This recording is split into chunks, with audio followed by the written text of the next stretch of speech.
rice cooker namin. Retired na talaga siya. So, yan.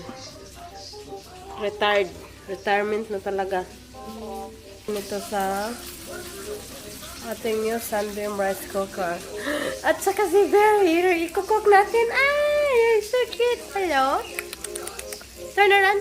Spin, spin, spin. Show off, off. Hey, Twilly? Twilly? Twilly, let's go. Let's go.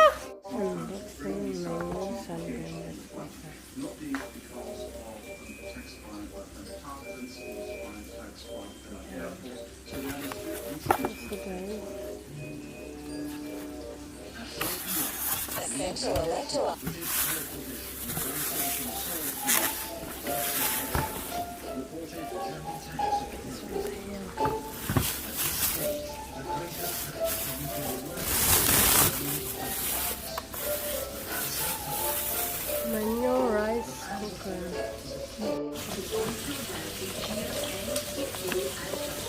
So that's the cup, the wiring, steamer. Steamer. You can steam. Yes, while you're cooking your own. Then you're ready. So this is the. Give this a ring. So I just need to wash it. Very, very thin.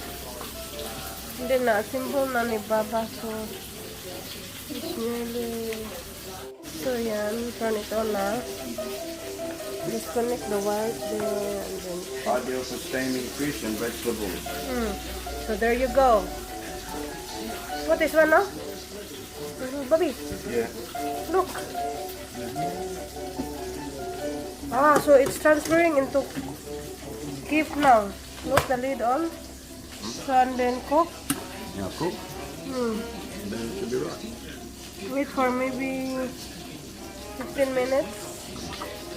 As a safety. What's the condensation, darling? The water, Steam.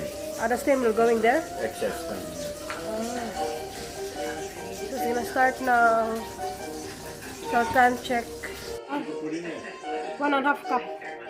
1.5 cup, then. 2 cups of 23 minutes. Huh? 2 cups of 23 minutes, so you'll be right. Oh, just 14 minutes. So I can turn it off now. So this the one yung alis ngayon niya. So. Put it over. We're not supposed to put it over. You silly bugger. So look at that. It's cooked perfectly. There's a lot of hole, darling.